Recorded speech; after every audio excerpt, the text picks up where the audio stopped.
Hi guys, welcome back to another episode of Raising an Ace. Today's episode is going to be about raising Ace to be joyful. Yay! Say hi, Ace. Come on. Ace is hi. looking cute today and every day. Did you say hi? Say hi, little boy. Don't be shy. He's eating his peaches. Yeah, we really want him to have a joyful spirit and achieve happiness in his life, pretty much. Yes. And Miriam, we gotta emphasize joy. If we don't, Ace might be uptight, too serious, as boring as a rock, and not achieve fulfillment in life. Right. And this isn't so simple to raise a happy child. Yes. So there's some key concepts that you don't want to overlook that I think some parents do. Right. And the first thing is, remember our last video on gratitude. Yes. So that's connected with joy, because when you have gratitude, you appreciate life, as we said in that video. You don't go through the motions. You're passionate about life. Yeah. So we're going to pay attention to that passion from Ace. You know, if we give him a toy, he's not enjoying it, he's not engaged in it, we may encourage him to play with a different toy. Do something that you actually enjoy. Right. And we're not going to be shy about showing our excitement to him also. Yes. Like every time he does something, like if he kicks a ball, we clap for him, we're joyful for him, and that also like encourage him to do it more because he wants to see us, you know, clap and say, "Yay, do it again!" And that's so important because sometimes us as parents we're tired, but you can't forget to show excitement around your child even when you're feeling tired. Right. You know, and also Ace needs to understand his joy is defined by him. So I'm going to mention the late Kobe Bryant here. I remember an interview I heard one time from him. In high school, he said some Friday nights he would go play basketball while everyone else was out partying. Because he said his joy was basketball. He didn't give in to peer pressure. So with Ace, even like when he's in first or second grade, if he's playing tag with a group of kids, but he would rather play something else, don't be afraid to voice that. Right. You know, maybe say, hey, I would rather do this. Do you guys want to join me? Yeah. You know, and think back to our purposeful video too, where we talked about on the first of every year, we're going to have Ace go over the list of things that give him purpose and joy, and then align your year with those things. Yeah. You know, that's a powerful concept here. I was going to say something about the Kobe Bryant thing. Sure. Because like sometimes when we're not paying attention, Ace, like when he does stuff that we clap about, like, you know, when he kicked the ball or something like that, and we're not looking, he claps for himself. He actually claps for himself. That's how we know we have achieved what we wanted to do, and that was to teach him how to be joyful no matter what. Yeah, and you bring up a great point where you can encourage your child to be joyful with right things, back. Yeah. which is really, really a cool thing. Yeah.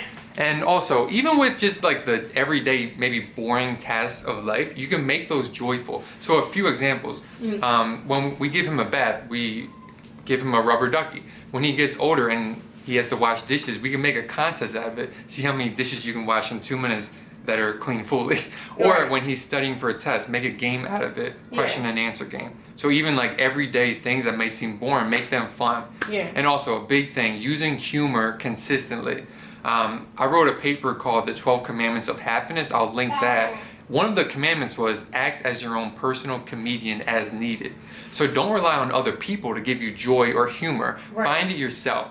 Viktor Frankl had a great quote on this. He said that a trick he learned while mastering the art of living was finding humor. And I'm going to announce right now, later on this week, I'm going to debut my second YouTube channel called See Humor. So watch out for that. And Miriam is putting Ace in his high chair till the end, by the way. Also, I'm also opening up a channel too. So, I have one. Yeah. So watch out for that. For sure. Yeah, it's called Yellow Daisy. And also, with humor too, he needs to be able to laugh at himself. So we're gonna go over several examples right now. If he, say, trips over a toy at age 2 or 3, we don't wanna panic from that and be like, oh, Ace, that's terrible. Because then he might develop a sad or victim mentality. Instead, in a time and place, you can laugh that off. So we can learn. You can just learn through silly errors. You make mistakes, you move forward. If I'm drawing a picture with him and I make a mistake, we can normalize the mistake and laugh it off. If I step in a puddle while walking with him, laugh it off. You know, some things you can use humor. Right. Yeah. Or if he falls. Yeah, right. Which happens a lot. Yeah. Yeah. If it's raining outside, like do a fun activity in the rain. Yeah. It's pretty much have a positive relationship with adversity through humor. Another example, say in second grade he has a broken ankle, right, and he has to have crutches the whole day. you're thinking, where's the humor in that? Well, I might make a joke and be like, Ace, you don't have to open the door for yourself the whole day. They're going to treat you like a king because of this. Yeah. You know, like that's very powerful. Even through extreme adversity too. I'm going to reference Viktor Frankl again. Quick story, he said that when he was in the concentration camps during the Holocaust, he found joy during that time, and he cracked jokes the whole night with the other prisoners upon recognizing the camp they were going to didn't have a gas chamber.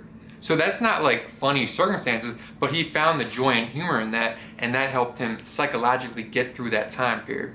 So he can use humor consistently throughout his life. Also, you hear when a child or anyone goes to bed on something negative, or if they're angry, that stays with them overnight. Yeah. The opposite is true too. So maybe we can tell Ace, think about something funny that happened today, and then go to bed on that thought. Right. Also, there's a big connection in my mind between humor and open-mindedness.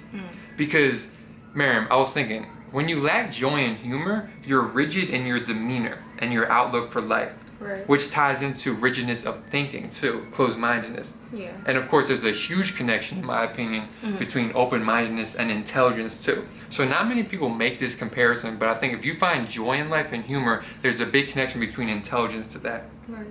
And also, hearing this video, watching this video, you may be thinking, so do we just crack jokes all the time? Is life always fun? And no. And Miriam, this is the huge point of this video, because you have to think, so many adults nowadays, I would say over 75% are unhappy. And you have to wonder why. Because 99% of parents want to raise a child to achieve happiness. Right. But it doesn't always work out that way. And a big reason is because us as parents, we're going to emphasize long-term joy for Ace, which is not the same thing as maximizing his short-term joy. So there's a huge distinction there. So let's go into that. Yeah, so which is like material things, like if he has a toy, we're not going to be like joyful for that. Yeah, exactly. Like there's several things along the way where we have to be conscious of. Right. And like we have to look for ways to restrict his joy when we need to do it. So children are naturally playful, which is amazing. So think of humor and joy as like a positive, playful attitude. It's not the sort of mentality where everything is a joke. You know, kids need to learn boundaries. They need to have rules in order to master their own self-control and their attitude. So if he's like tripping over everything and running around the room, we gotta tame that a little bit. If he's just screaming nonstop, he needs to master his self-control and learn from that. You know, and this is tied into the difference between pleasure and joy. You know, a lot of parents, they let their child kind of dictate their fun. We're not gonna do that. Right. You know, like short-term gratification, we don't want to emphasize that with Ace. And we referenced that in the To Be Smart video too with the marshmallow experiment. So you watching this can check out that video too. And Miriam, so many parents, maybe if their child is 5 years old, they're like, oh, he can have junk food, or, you know, the child can just be on the phone or be addicted to social media, or, you know, just watch TV and stuff. Because, you know, I want to raise a happy child. He enjoys doing that. She enjoys doing that. What that parent doesn't realize is that same decision to prioritize the short-term joy is going to hurt that child's long-term joy down the road. You know, there's a time and place for joy, and it's not every moment. Sacrifice is important. You know, so if he's age 6 and he's like, let me just have fun this whole night, even though I have something due tomorrow for school. Yeah. No, you got to prioritize sacrifice. Even within your joy and what gives you passion. So Kobe, for example, I guarantee you every Friday night when he went to play basketball, although that was his joy, it wasn't always fun. Like sometimes even within your passion, you got to do stuff that you don't enjoy doing and have a long-term outlook on that. Right. And also, this is a big point too. We don't want to develop a negative perspective on unhappiness. You know, because when parents are unhappy about their child being unhappy, that just furthers that unhappiness. You know, when parents just emphasize short-term joy, then the child is reluctant to show sadness. And that's going to bile up inside and come out at a certain age. So you got to be conscious of all of those things. And these are very deep concepts that I don't think a lot of parents really think through. Right. You know, emphasize long-term joy. And as you were saying earlier, like, we don't want Ace to be materialistic. We want his passions and his joy to come from the inside, not the outside. So we're not going to say things like, Ace, you look happy because you got an A. You look happy because you got a toy. No, because that's conditioning him to think from the outside in. We're going to say things like, Ace, you look happy because you really worked hard on that assignment. You overcame that challenge. Right. You know, like that's a really powerful thing from the inside out. Miriam, like, we hear so many parents and adults, maybe like age 30, 40, finally recognize, like, hey, like, things don't buy happiness. And I'm thinking, like, where were the parents? Like, that's not something you should learn as an adult. Your parents should instill that mindset in you at an early age. That's true. So many teenagers nowadays, they're just like, oh, I want money, I want things.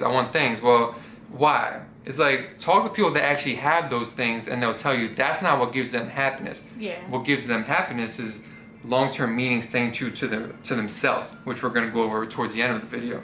You know, and inner peace is tied in with that too. We're going to focus on inner peace in a couple of videos from now too. Because like, when your resting state is contentment, you don't have any tension inside of you, then you're free to focus on your fulfillment.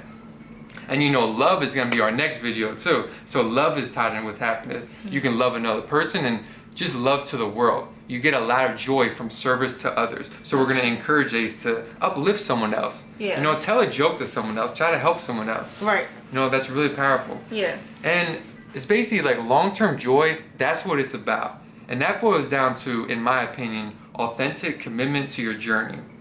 Also, through that journey, embracing suffering and obstacles along the way and facing your fears. So I'm going to quickly go through those three things. Of course, previous videos on purposefulness, authenticity, courage, toughness can go further into those things. But authentic commitment, I'm going to reference a post I wrote called Forever Peace. And this guy, Gary Z was his name, he referenced a metaphor that every person is a small boat. And you're trying to follow the mothership, which is your soul. And through rough waters, through turbulence, you have to stay committed to that. You know, to achieve meaning and happiness in life. And even through that, those setbacks, you got to embrace that. You know, I have a post called Master the Art of Suffering where I go deep into that. David Goggins, I follow him, former Navy SEAL, tough dude. He has a couple great quotes on this. He said that his happiness comes from his reflection of the suffering on his journey and the fact that he never quit. You know, on fear, he has a quote that said, when he is maybe fearful of something on the other side that's ready to attack him, that's not happiness. His happiness comes from knowing something on the other side may attack him, but he's not fearful of it, and he's happy from that. So that's deep. So with Ace, we're going to be conscious of that. If he's age 10, 12 along the way, and he's kind of being hesitant to go through a challenge, stay committed to his authentic self, he's got to understand that's going to bite him in the you-know-what down the road. When he's 75 years old, he'll be like, why did I give into that excuse or temptation? And I'm not going to be content in life. You know, elderly depression is a real issue not many people talk about. They're not content with their life maybe because they have regrets. We don't want Ace to be like that. So deep conversations, maybe not at age 3, but at age 12, we may be like, Ace, is this decision for you? Is this contributing to your short-term joy or your long-term joy? Is this pleasure or fulfillment? So we want him to really think about those concepts. We don't want him to chase shallow joy, but actual meaning and long-term joy. And Miriam, if we nail this, along with him developing a sense of humor and just finding joy in every aspect of life and even the struggles, I'm confident we're going to raise a happy and joyful child and adult. And I hope you parents do the same thing. Yes. Yeah. You want to come over here, Ace? Yes, I'm going to grab him. Say goodbye. Ace is eating his pea chip over here. Yeah. As you can see, last few videos, we got to put him in a high chair because he's growing and growing, so. Yes. Here he is. Say goodbye, Ace. Let's finish off this video better than last time, okay? Be joyful no matter what. Intentionally create joy and happiness in your child and the people around you. Yes. Thank Take you guys so much for watching.